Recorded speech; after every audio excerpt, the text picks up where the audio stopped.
की भांति आज भी हम यहाँ पर लाइव चर्चा का कार्यक्रम शुरू कर रहे हैं और यह लाइव चर्चा का जो कार्यक्रम है, यह प्रारंभ हो रहा है और आज का जो विषय है, वह है अपरोक्ष अनुभूति का महत्व। विवेक चूड़ामणि से यह विषय लिया गया है। अपरोक्ष अनुभूति की चर्चा आदि गुरु शंकराचार्य करते हैं। अपरोक्ष अनुभूति क्या है? पहले तो हम ये समझते हैं, फिर अपरोक्ष अनुभूति का महत्व क्या है यह समझ में आएगा। अपरोक्ष अनुभूति के विषय में चलिए विवेक चूड़ामणि में प्रेरणा देने के लिए कुछ बातें बताई गई हैं, वह भी हम चर्चा में लेंगे और साथ ही साथ वास्तव में अनुभूतियां किस प्रकार से होती हैं, कैसे होती हैं, उसको भी हम चर्चा में लेंगे। तो अनुभूतियों की चर्चा, अपरोक्ष अनुभूतियों की चर्चा उपनिषदों में भी हमने देखी है, लेकिन कोई विषय हमने नहीं लिया था अभी तक अपरोक्ष अनुभूति पर। चर्चा तो मिली है कि निहार धुमार्क अनिल नाम खद्युत विद्युत स्फटिक शशिनाम एतानी रूपानी पुरस्सरानी ब्रह्मण्य अभिव्यक्ति करानी योगे। यह भी अपरोक्ष अनुभूति की चर्चा यहां पर हो रही है। तो अपरोक्ष अनुभूति की चर्चा आज हम यहां पर विवेक चूड़ामणि के माध्यम से करेंगे और समझने का प्रयास करेंगे कि क्या है। तो कल की जो चर्चा थी वो आत्मज्ञान पर थी, जैसा कि आपको विदित है। आत्मज्ञान के महत्व पर थी कि आत्मज्ञान के बिना मुक्ति जो है वह सिद्ध नहीं हो सकती है। चाहे आप अच्छे से शास्त्रों का अध्ययन कर लें, चाहे आप बहुत प्रकार के पूजा पाठ विधान कर लें, ठीक है, लेकिन बिना अनुभूति के, बिना आत्मज्ञान के संभव नहीं है। विनाया रूप सौंदर्यम तंत्री वादन सौष्ठवम प्रजारंजन मात्रम तन्न साम्राज्याय कल्पते वाग वैखरी शब्द झरी शास्त्र व्याख्यान कौशलम वैदुष्यम विदुषाम तद्वद भुक्तये ना तो मुक्तये। अर्थात जिस प्रकार वीणा का रूप लावण्य तथा तंत्री को बजाने का सुंदर ढंग मनुष्यों के मनोरंजन का ही कारण हो सकता है, उससे कुछ साम्राज्य की प्राप्ति कदापि नहीं होती। उसी प्रकार विद्वानों की वाणी की कुशलता, शब्दों की धारावाहिकता, शास्त्र व्याख्यान की कुशलता और विद्वता भोग ही का कारण अंत में बनती हैं, मोक्ष का नहीं बन पाती। यह बात यहां पर बताई गई है और बात भी बिल्कुल सही है। इसीलिए ध्यान योग में प्रवृत्त होना अनिवार्य है। मात्र बाह्य क्रियाकलापों तक ही सीमित नहीं रहना चाहिए, आत्मज्ञान की प्राप्ति करनी चाहिए। भगवान शिव भी स्कंद महापुराण में कहते हैं कि इदम तीर्थमिदम तीर्थ भ्रमंती तामसा जना आत्म तीर्थम न जानंती कथम मोक्षम वरानने। तो इदम तीर्थमिदम, बहुत सारे तीर्थों की यात्रा करने वाले तामसी लोग जो आत्म तीर्थ को ही नहीं जानते, भला उन्हें मोक्ष कैसे प्राप्त होगा। तो यह बात समझाने की कोशिश पहले भी हो चुकी है। तो आत्मज्ञान, आत्मतीर्थ का ज्ञान जरूरी है, अनिवार्य है। लेकिन यह होता कैसे है? इसका प्रारंभ तो अपरोक्ष अनुभूति से होता है। अपरोक्ष अनुभूति मतलब प्रत्यक्ष अनुभूति। प्रत्यक्ष अनुभूति का आना जरूरी है। अब यहां पर किस प्रकार की अनुभूति का बात किया जा रहा है? थोड़ा सा जब भी अनुभव की बात आएगी तो ज्ञान की बात आएगी, और जब भी ज्ञान की बात आएगी तो ज्ञान मीमांसा की बात आ जाएगी। ज्ञान मीमांसा, एपिस्टेमोलॉजी जिसे कहते हैं।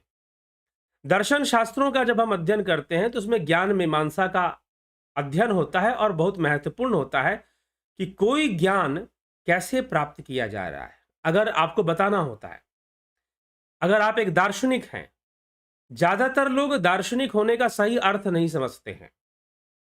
अगर आप कोई कंक्लूजन देते हैं, कोई थ्योरी देते हैं, अगर उसमें कोई फैक्ट अगर आप देते हैं, तथ्य रखते हैं, तो वह तथ्य आप तक कैसे पहुंचा। अगर कोई नॉलेज है तो वो नॉलेज आपको कैसे मिला। इस बात की चर्चा जब होगी तो ज्ञान मीमांसा की चर्चा होगी। ज्ञान की प्राप्ति कैसे हुई है, ज्ञान पर चिंतन करना ज्ञान मीमांसा है कि ज्ञान कैसे आया है। अगर आप ये कहते हैं कि बारिश हो रही है तो आपको कैसे पता चला? आपने देखा? आपने पानी गिरते हुए देखा? आपने क्या बादल देखे आकाश में? नहीं। तो आपने कैसे कह दिया कि बारिश हो रही है? आप कुछ भी नहीं कह सकते। आप कुछ भी नहीं कह सकते। तो इसीलिए ज्ञान मीमांसा से हमें पता चलता है कि कोई वस्तु का ज्ञान कैसे हो रहा है। तो यहां पर अपरोक्ष अनुभूति की बात की जा रही है। तो हम किसी का ज्ञान को कैसे प्राप्त करते हैं? ज्ञानेंद्रियों से प्राप्त करते हैं। ज्ञानेंद्रियों से हम प्राप्त करते हैं अनुभूतियां। तो ज्ञानेंद्रियों से प्राप्त होने वाली अनुभूतियां कितने प्रकार की हो सकती हैं? तो बताया गया प्रत्यक्ष, अनुमान, उपमान, शब्द, अर्थापत्ति, अनुपलब्धि। अर्थापत्ति तक की चर्चा न्याय दर्शन में की गई। वेदांत में, मीमांसा में अनुपलब्धि तक की चर्चा, 6 प्रमाणों की चर्चा होती है। तो ये जो 6 प्रमाण है वो कहीं ना कहीं इंद्रिय अनुभव पर ही निर्भर है। ये सब के सब इंद्रिय अनुभव पर निर्भर है। प्रत्यक्ष मतलब डायरेक्ट परसेप्शन। प्रत्यक्ष ही अपरोक्ष है। प्रत्यक्ष ही अपरोक्ष है। तो प्रत्यक्ष मतलब डायरेक्ट इंद्रियों के द्वारा सीधा अनुभव होना। दूसरा है अनुमान, इन्फरेंस। इन्फरेंस के माध्यम से अनुमानित होना। जैसे कि आपने पानी गिरता देख कहा बारिश हो रही है, धुआं देख कहा अग्नि अग्नि आग लगी है तभी तो धुआं निकलेगा। तो इस प्रकार से कहना, यह जो है इन्फरेंस है, अनुमान है। फिर उपमान, कंपैरेटिव नॉलेज। फिर शब्द अर्थात शास्त्रों से नॉलेज या आप्त वाक्यों से नॉलेज, ज्ञान को प्राप्त करना। फिर अर्थापत्ति, अर्थ की आपत्ति से ज्ञान को प्राप्त करना कि भाई अगर कोई बात कही जा रही है और वो नहीं हजम हो रही तो इसका मतलब कि जैसे कहा जाए कि एक मोटा आदमी दिन भर कुछ भी नहीं खाता। अरे भाई जब दिन भर कुछ नहीं खाता तो मोटा कैसे है? ये प्रश्न बन जाएगा, अर्थापत्ति हो जाएगी यहां पर कि एक मोटा आदमी दिन भर कुछ नहीं खाता। ठीक, तो दिन भर कुछ नहीं खाता इसका मतलब क्या है?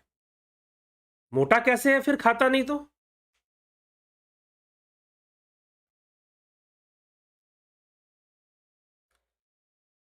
अगर खाता नहीं है तो फिर मोटा कैसे है? तो यह प्रश्न बनेगा।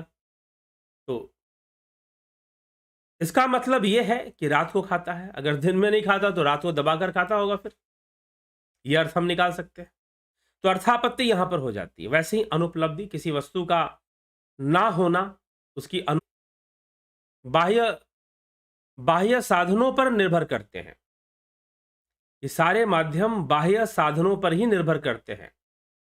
लेकिन जो अपरोक्ष अनुभूति है, जो योगज अनुभव है, न्याय दर्शन में इनको योगज अनुभव कहा गया। तो योगज अनुभव अर्थात कि जो ध्यान योग से होने वाली अनुभूतियां हैं, ध्यान योग से होने वाली आंतरिक अनुभूतियां हैं, जिनको हम ट्रांसेंडेंटल एक्सपीरियंसेस भी कहते हैं। ट्रांसेंडेंटल मेडिटेशन के थ्रू ट्रांसेंडेंटल एक्सपीरियंस भी आ जाती हैं। ध्यान योग की सूक्ष्म अनुभूतियां होती हैं। तो ध्यान योग की जो सूक्ष्म अनुभूतियां हैं उन्हीं के लिए आदि गुरु शंकराचार्य यहां पर अपरोक्ष अनुभूति की चर्चा करते हैं। ठीक है, यहां पर वह अपरोक्ष अनुभूति की चर्चा करते हैं। तो थोड़ा सा लग रहा है कि इंटरनेट से बाधा आ रही है, कोई बात नहीं, कुछ देर में ठीक हो जाएगा, आप चिंतित ना हो।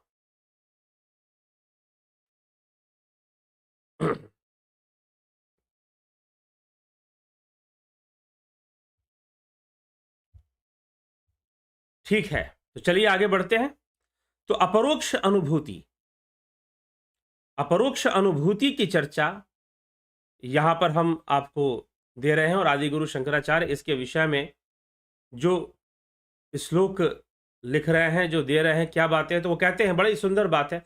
देखिए, अपरोक्ष अनुभूति का महत्व बताते हुए समझाने का प्रयास किया गया है कि किसी वस्तु का जब तक नाम लिया जाए तो उससे कोई बात नहीं बनती। अगर आप रोटी रोटी कहेंगे तो रोटी रोटी कहने से आपका पेट नहीं भरेगा, रोटी खाने से ही पेट भरेगा। यही बात समझाने के लिए आदिगुरु शंकराचार्य ने कुछ श्लोक जो है अपरोक्ष अनुभूति के महत्व पर बताए हैं कि अपरोक्ष अनुभूति की ओर हमें बढ़ना चाहिए। अगर हम आत्मज्ञान की ओर बढ़ना चाहते हैं तो हमें अपरोक्ष अनुभूति की ओर बढ़ना चाहिए। इस पर उन्होंने ध्यान देते हुए यह बात कही है।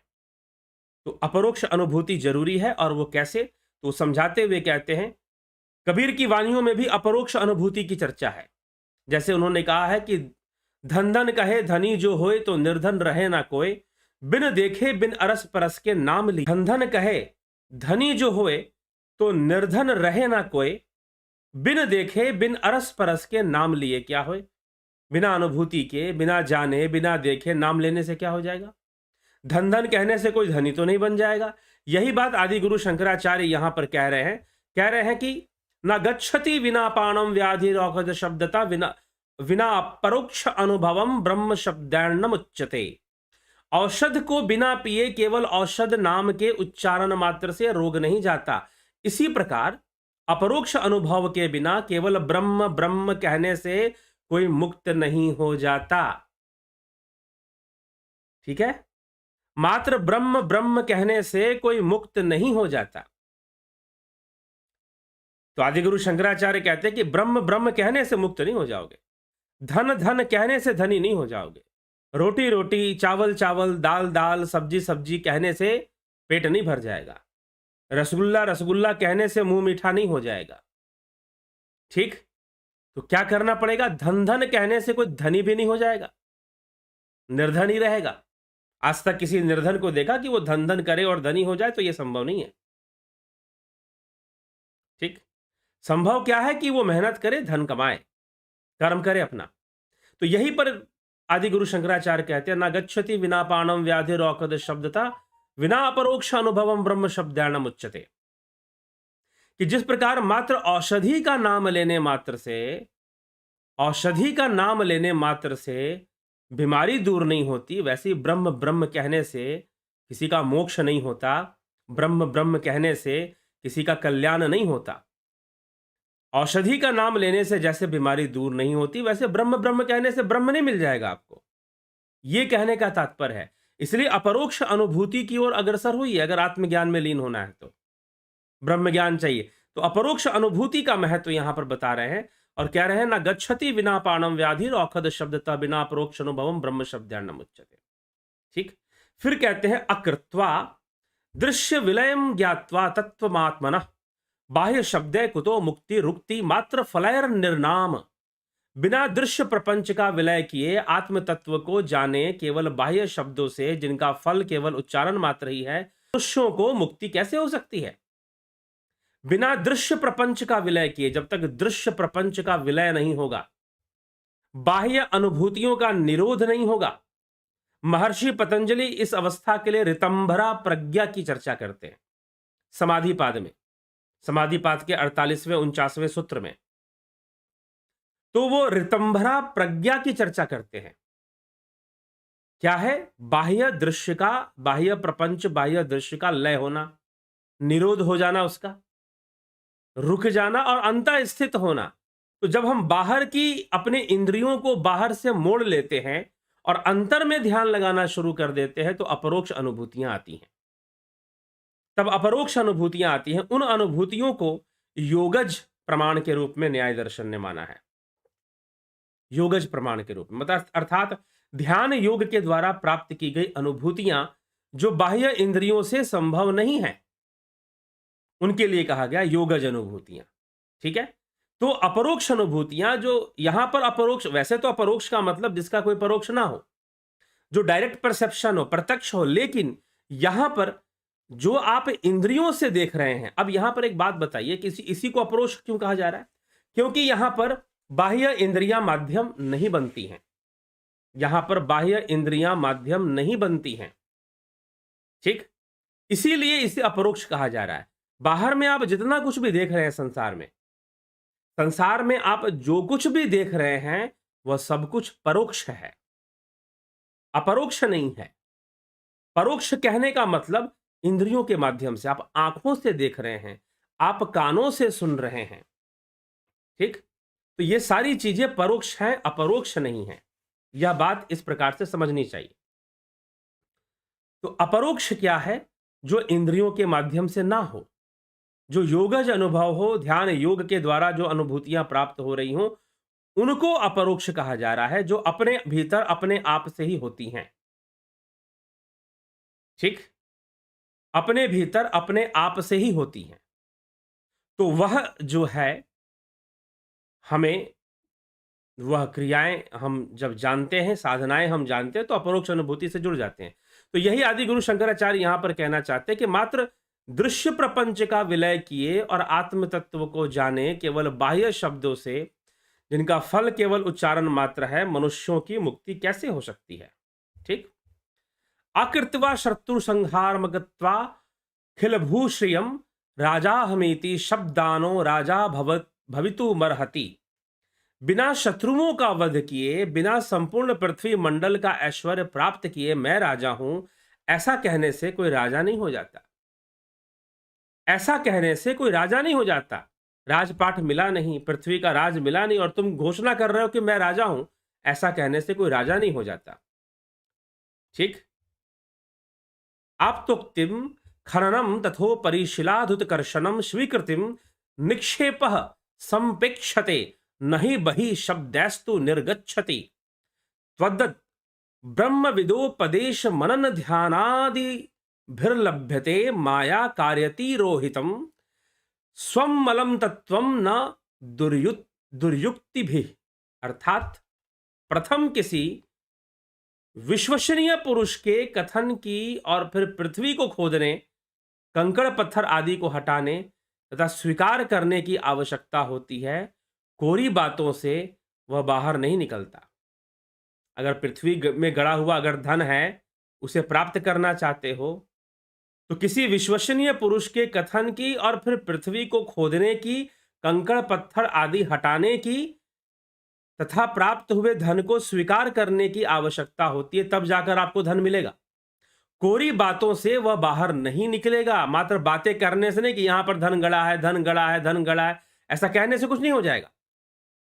कुछ लोग जो है सिर्फ बड़ी बड़ी चर्चाओं में ही अपना मन लगाते रहते हैं। इसलिए आदि गुरु शंकराचार्य यहां पे कह रहे हैं कि मात्र बड़ी बड़ी चर्चाओं को करने से नहीं होगा, ध्यान से नहीं होगा, आपको करना पड़ेगा, अभ्यास में प्रवृत्त होना पड़ेगा।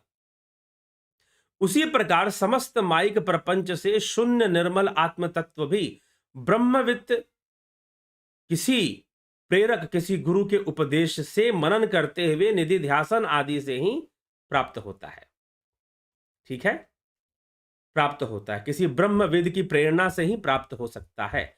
यह बात यहां समझाने की कोशिश की जा रही है। तो मात्र आदिगुरु शंकराचार्य का यहां पर जो फोकस है, जो ध्यान वो आकर्षित करना चाहते हैं पाठकों का और अपने शिष्यों का और जागरूक लोगों का, अद्वैत वेदांत में रुचि रखने वाले लोगों का, कि भाई तुम मात्र चर्चाओं पर निर्भर मत रहो।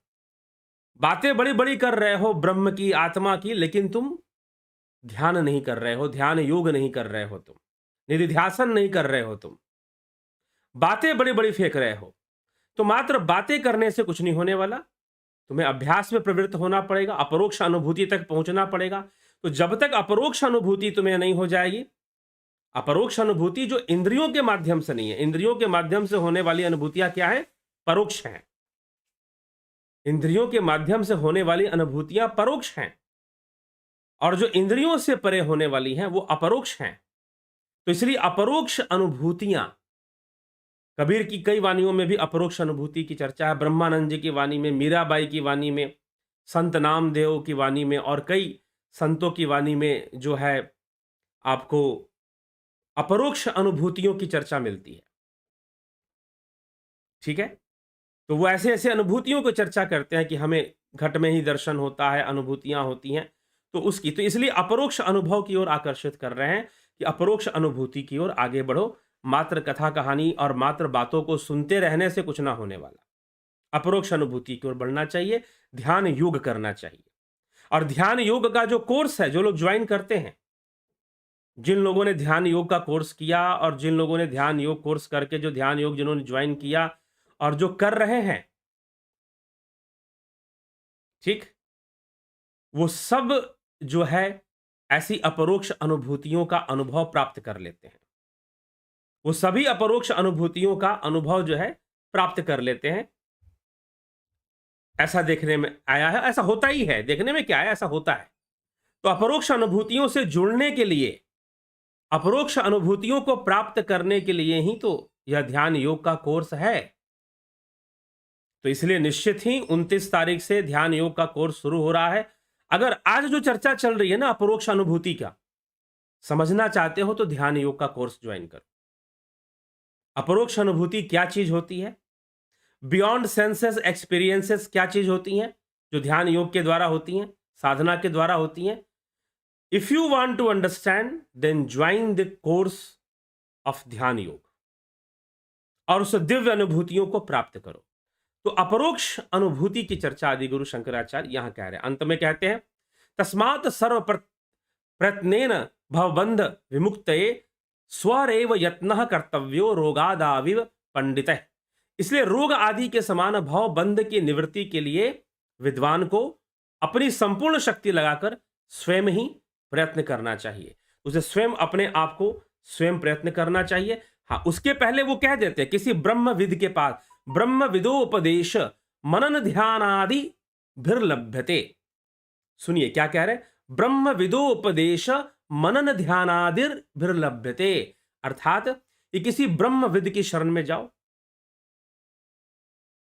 जो ब्रह्म का विद है, जो ब्रह्मविद मतलब जो ब्रह्म के बारे में जानता है, खुद योगी है, ध्यानी है, उससे उपदेश प्राप्त करो। ब्रह्म विदो उपदेश मनन ध्यान आदि, अर्थात ब्रह्म विद की शरण में मनन और ध्यान आदि का लाभ उठाइए, ध्यान योग सीखिए अगर आप अपरोक्ष अनुभूति को प्राप्त करना चाहते हैं। तो आदि गुरु शंकराचार्य यहां पर अपरोक्ष अनुभूति कैसे प्राप्त होगी सब कुछ बता रहे हैं। पहले तो वो अपरोक्ष अनुभूति का महत्व बता रहे हैं कि भाई बिना अपरोक्ष अनुभूति के बात नहीं बनने वाली। जैसे कि औषधि का नाम लेने से बीमारी दूर नहीं होती है, औषधि खाने से बीमारी दूर होती है, वैसे ही बिना अपरोक्ष अनुभूति के मात्र ब्रह्म ब्रह्म कहने से कुछ नहीं होने वाला। ठीक, बिना अपरोक्ष अनुभवम ब्रह्म शब्दान उच्यते। तो मात्र बिना अपरोक्ष अनुभूति के मात्र ब्रह्म ब्रह्म कहने से कुछ होने वाला नहीं है, कोई प्राप्ति आपको होने वाली नहीं है, इसका ध्यान रखिए। तो ये समझा रहे, और ये समझाते हुए आगे फिर कहते हैं कि भाई दृश्य प्रपंच का जब तक इंद्रियों का जो बाह्य गमन है, इंद्रियों की जो बहिर्मुखता है, इंद्रियों की जो बाह्य गमन, जब तक उसका लय नहीं होगा तब तक अपरोक्ष अनुभूति से जुड़ो कैसे? क्योंकि जितनी भी अनुभूतियां हो रही हैं वो इंद्रियों के माध्यम से परोक्ष हैं, अपरोक्ष नहीं है। जितनी भी अनुभूतियां हो रही हैं वो इंद्रियों के माध्यम से परोक्ष है, अपरोक्ष नहीं है। तो यह फिर समझाने की कोशिश कर रहे हैं कि भाई इंद्रियों का लय और इंद्रियों का निरोध आवश्यक है। फिर यहां पर दृश्य प्रपंच का लय होना जरूरी है। फिर कहते हैं कि बिना शत्रुओं का वध किए, बिना संपूर्ण पृथ्वी मंडल का ऐश्वर्य प्राप्त किए मैं राजा हूं राजा हूं राजा हूं, ऐसा कहने से कुछ नहीं होने वाला। ठीक है, उसी प्रकार धरती में गड़े हुए धन की बातें करने से कुछ नहीं होने वाला। खोदना पड़ेगा, बताने वाला पुरुष चाहिए, खुदाई करना पड़ेगा, मेहनत करनी पड़ेगी, तब अंदर से धन निकलेगा। वैसे ही अगर तुम ब्रह्म को जानना चाहते हो, अगर तुम अपरोक्ष अनुभूति प्राप्त करना चाहते हो तो कोरी बातों से कुछ नहीं होगा। तुम किसी ब्रह्मविद की से प्रेरणा प्राप्त करो और ध्यान शुरू करो। ध्यान लभ्यते माया कार्यति रोहितम स्वमलम तत्वम न दुर्युक्ति भी, अर्थात कि शून्य जो कोरी बातों से कुछ नहीं होगा, उसी प्रकार गुरु के उपदेश से, ब्रह्मविद के उपदेश से, उसके यहां पर गुरु शब्द भी कह दिया जा रहा है परंतु ब्रह्मविद शब्द का प्रयोग आदि गुरु शंकराचार्य ने किया, गुरु शब्द का प्रयोग नहीं किया है। वो कह रहे हैं ब्रह्मविदोपदेश मनन ध्यानादि भिर्लभ्यते।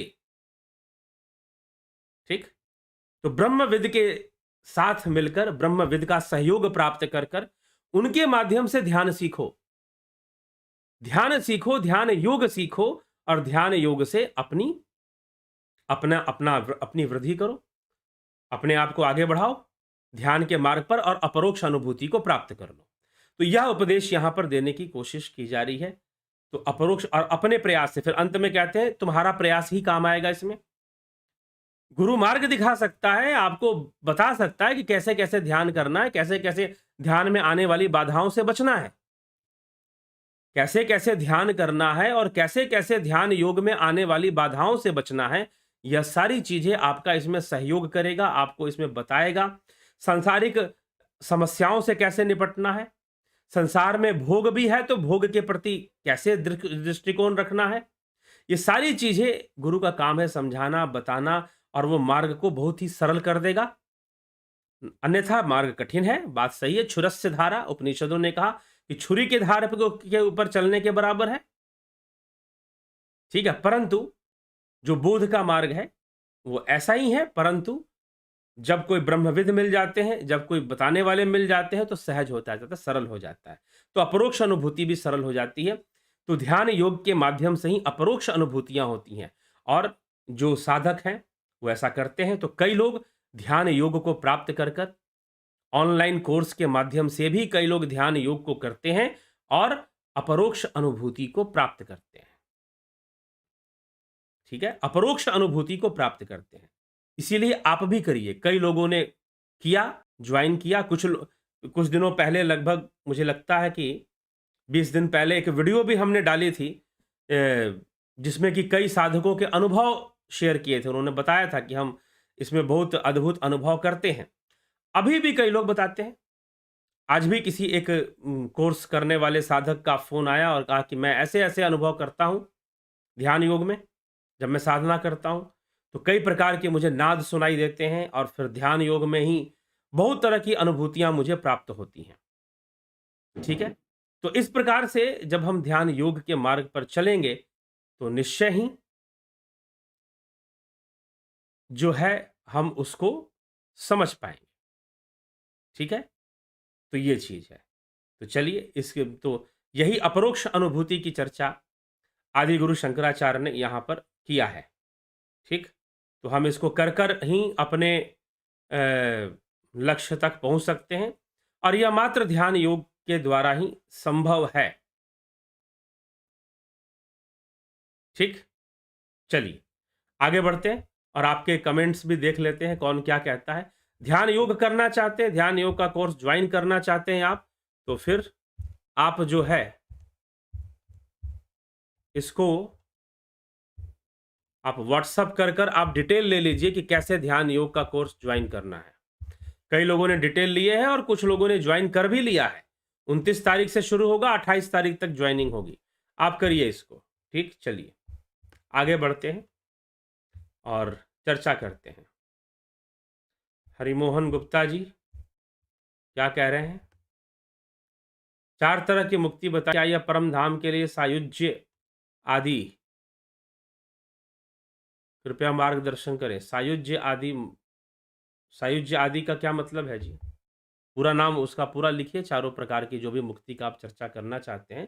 हाँ, मुक्तियाँ होती हैं, इसमें सही बात है कि 2 प्रकार की मुक्ति तो ऐसे ही है कि एक सिद्धि के द्वारा, एक अगर महर्षि पतंजलि की हम बात करें तो ऋतंभरा प्रज्ञा में वह जो साधक है वो जीवन मुक्त हो जाता है, बाह्य इंद्रियों से मुक्ति मिल जाती है वहाँ पर, ठीक है? और भी कई अवस्थाओं का अलग-अलग शास्त्रों में अलग-अलग प्रकार से चर्चा की गई है, ठीक? तो यही है, तो योग शास्त्र के अंदर जो चर्चा की गई है मुक्ति की, वो वहाँ पर प्रथम मुक्ति बाह्य इंद्रियों से है, शरीर से है, और उसके बाद आखिरी मुक्ति कैवल्य को। तो निर्बीज समाधि, सबीज समाधि की चर्चा की गई, दोनों मुक्ति है। सबीज समाधि भी मुक्ति है, निर्बीज समाधि भी मुक्ति है, ठीक? लेकिन जो अंततः जीवत्व की अवस्था से जो मुक्ति है, वो निर्बीज से ही संभव है, कैवल्य से ही संभव है। रूपलाल विश्वकर्मा जी, जितेंद्र साहू जी, हरिमोहन गुप्ता जी, सूक्ष्म शरीर में परिवर्तन होता है या नहीं? होता है, बिल्कुल होता है, क्यों नहीं परिवर्तन होता है? अभी तो सूक्ष्म शरीर का विषय आने वाला है।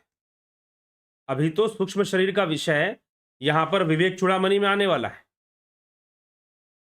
ठीक? क्या हमारे कर्म संस्कारों में सब परिवर्तन नहीं आ रहा? क्या हमारी भावनाओं में परिवर्तन नहीं आ रहा? और जब आ रहा है तो सूक्ष्म शरीर में भी परिवर्तन आ ही रहा है। अवधेश कुमार, उषा श्रीवास्तव जी, भूप सिंह खिचर जी, सविता नायक, ताते उमा मोक्ष नहीं पायो, दशरथ भेज भगति मन लायो, वेद भक्ति क्या है? दशरथ भेज भगति ताते उमा मोक्ष नहीं पायो दशरथ भेज, भगति मन लायो, वेद भक्ति क्या है कृपया समझा। ये मानस का विषय है। जब मानस व्याख्या करेंगे तो उसकी चर्चा करेंगे। बाकी वेद भक्ति क्या है, वेद को ही भगवान माना है। आचार्य कुमारिल भट्ट ने वेद को ही भगवान बताया कि वेद स्वयं ही भगवान है, क्योंकि वेद ही सारे भगों को संभालने वाले हैं और सारे भगों से संपन्न है, इसीलिए वेद को भगवान भी कहा है। तो मन वेद भक्ति क्या है, तो वेद भक्ति भेज भक्ति या वेद भक्ति, दशरथ वेद भक्ति मन लाए। हाँ, वेद भक्ति मतलब वेद का ज्ञान, आत्मज्ञान। वेद का संबंध भी आत्मज्ञान से है। वेद मतलब विद धातु से बना है, जिसका अर्थ ही है जानना। ठीक है, जानने का तात्पर्य है। तो और भक्ति का मतलब है योग, भक्ति का मतलब है लय, लय होना, यह भक्ति की प्रक्रिया है। ठीक, तो शब्दों से यही अर्थ निकलता है। बाकी उस पूरे प्रसंग को पढ़ेंगे तो पूरा अर्थ हमें समझ में आ जाएगा कि क्या किस संदर्भ में कौन सी बात कही जा रही है।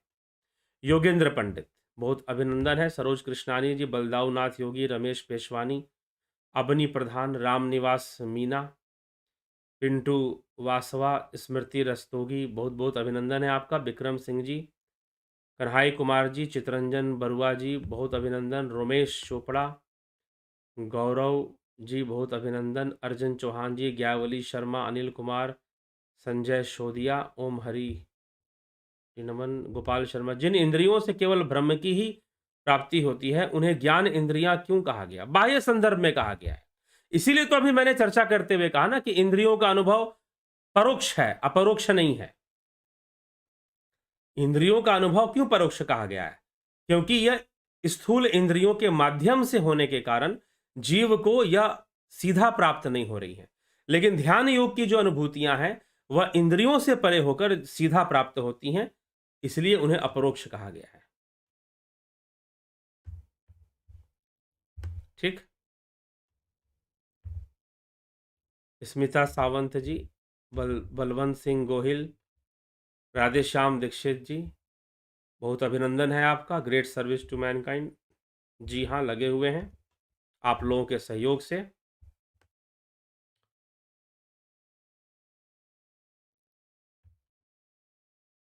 ठीक, बलवंत सिंह गोहिल जी नो साउंड लिख रहे हैं, साउंड तो आ ही रहा है वैसे।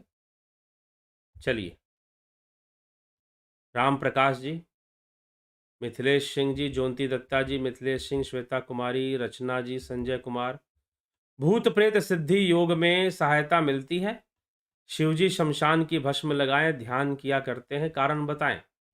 भूत प्रेत सिद्धि योग से सहायता मिलती है। सहायता मिलती है तो साथ ही साथ पतन भी होता है। उसी भूत प्रेत लोक की ओर ही जीवात्मा फिर चलना शुरू कर देती है और मृत्यु के बाद निषिद्ध गति होती है, अधोगति होती है जीवात्मा की। ठीक है, अगर वो भूत प्रेत की सिद्धियों में लगता है, इसे निषिद्ध विद्या कहा गया है। निषिद्ध विद्या जो नहीं करना चाहिए। ठीक है, इससे बचे तो बेहतर है। ध्यान योग की शक्तियों का विकास करें।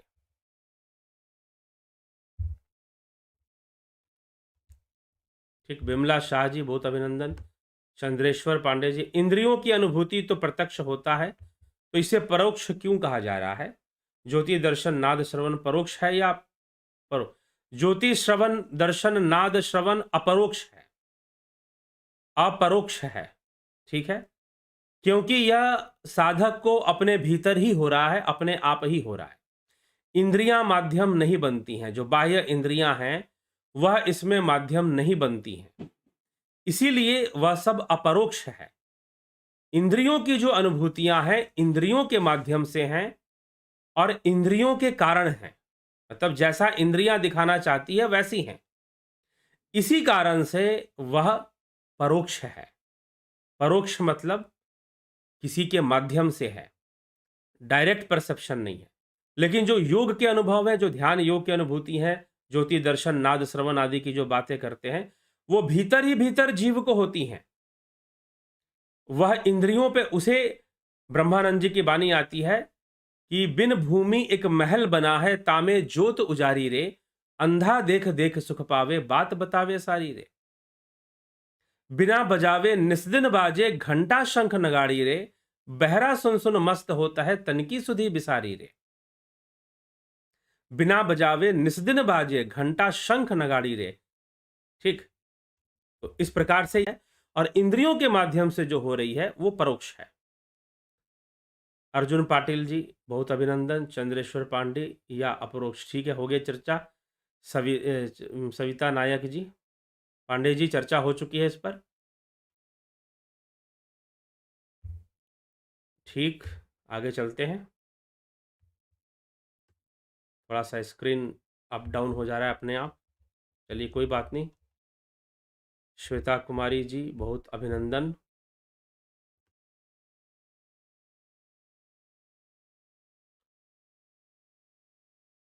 मनीष देव जी के मार्गदर्शन से मुझे बहुत सी अनुभूतियां प्राप्त हो चुकी हैं। सविता नायक जी कह रही हैं, मनीष देव जी के माध्यम से मुझे बहुत सारी अनुभूतियां, मैंने आप भी हो गए, चाहे चंद्रेश्वर पांडे जी हो गए, उन्होंने, आप लोगों ने ध्यान योग का कोर्स करके बहुत सारी अनुभूतियां प्राप्त की हैं। ठीक है, गणेश पवार जी, विजय बिरादर जी, ठीक। Can you able to give briefly about अपरोक्ष ज्ञान? क्या ब्रीफली, क्या चर्चा चल रही है, आप सुनिए। और अपरोक्ष के लिए तो ध्यान योग ही करना पड़ेगा। आदि गुरु शंकराचार्य भी यहाँ पर ध्यान की चर्चा कर रहे हैं, मनन ध्यान की। क्या भक्ति मार्ग पर चलकर मोक्ष प्राप्त किया जा सकता है? जयराम जी बिल्कुल, क्यों नहीं करेंगे। लेकिन भक्ति को पहले समझिए, आत्म अनुसंधान को ही भक्ति बताया है। पीछे ही हमने भक्ति के स्वरूप पर चर्चा की है कि भक्ति, सच्ची भक्ति कैसे होती है। तो भक्ति क्या है? आत्म अनुसंधान ही भक्ति है। ये साफ साफ इस पर चर्चा हो चुकी है पहले ही। तो आत्म अनुसंधान से मुक्ति होगी, मोक्ष होगा, क्यों नहीं होगा।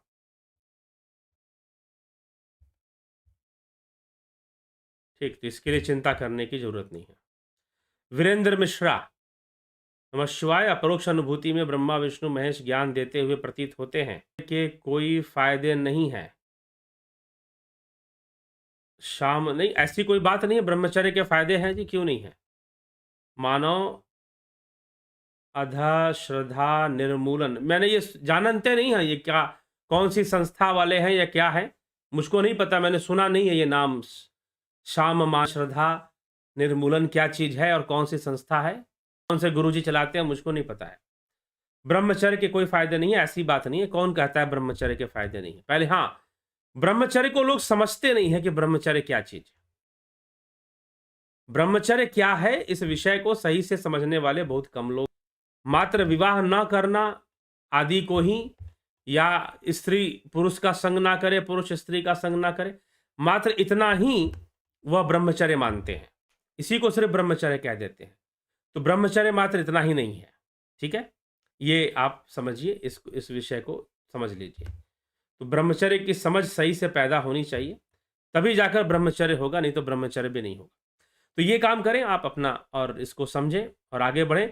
ध्यान योग की अगर अपरोक्ष अनुभूति का विषय समझना है, अपरोक्ष अनुभूति को प्राप्त करना है, तो निश्चय ही ध्यान योग का कोर्स ज्वाइन कीजिए, जो कि 29 नवंबर से 29 नवंबर से शुरू हो रहा है। शुरू कीजिए और उसका पूरा पूरा लाभ उठाइए। ठीक, तभी जाकर ध्यान योग के द्वारा ही अपरोक्ष अनुभूतियों का भी अनुभव होकर समझ में आ सकता है कि अपरोक्ष अनुभूति किसे कहेगी। इसीलिए कई लोग जो यहाँ पर लिख रहे हैं कि हाँ मैंने कोर्स किया और मुझे अनुभूति प्राप्त हुई, तो आप भी कोर्स करिए और अनुभूति को प्राप्त कीजिए। ठीक है, तो चलिए, ये कोर्स की जानकारी, उसका कितना बिल्कुल शुल्क होता है जी, दक्षिणा होती है उसकी, आपको देना पड़ता है, ताकि जो भी ज्वाइन कर रहा है एक गंभीरता से ज्वाइन करे। वो हल्के में ऐसे नहीं भी मन किया तो ज्वाइन कर लिया, नहीं तो नहीं। इसीलिए यह शुल्क भी है, आप इसको ज्वाइन करिए और इसका पूरा पूरा लाभ उठाइए। ठीक है, तो चलिए आगे बढ़ते हैं हम। आगे बढ़कर जो है चर्चा को आगे बढ़ाएंगे और विराम देंगे अभी। और कल जो है फिर 9 बजे हम विवेक चूड़ामणि की रोमांचक चर्चा को आगे बढ़ाते हुए अनेक महत्वपूर्ण विषयों को देखेंगे, कौन सी बात को कैसे समझाया जा रहा है, बताया जा रहा है। ठीक, तो अभी विराम देंगे और आगे जो है आपको और एक वीडियो देखने को मिलेगी। आज ही लगभग आपको 10:15 बजे आपको ब्रह्म मंडल के ऊपर ब्रह्म मंडल क्या चीज होती है, ब्रह्म मंडल का रहस्य क्या होता है। आपको ब्रह्म मंडल के ऊपर वीडियो मिलेगी, आप जरूर उसको देखिए और उसका लाभ उठाइए। ठीक है, चलिए विराम देते हैं इसी के साथ आज के विचारों को। बहुत बहुत शुभकामनाएं आप सबको, और आप सभी ध्यान योग में प्रवृत्त हों, ज्ञान को प्राप्त करें, अपना कल्याण करें और अपने साथ साथ समाज और मानवता का भी कल्याण करें। ठीक है, सनातन धर्म की समझ को लोगों के अंदर पैदा करना, सनातन धर्म की समझ को लोगों के अंदर पैदा करना, इसी उद्देश्य से चर्चाएं यहां पर लाई जाती हैं, इसी उद्देश्य से कार्य किया जाता है। तो आप भी इसमें पीछे ना रहें और इसका पूरा पूरा इस कार्य में सहयोग दें और खुद भी लाभ उठाएं और समाज को भी लाभ प्रदान करें।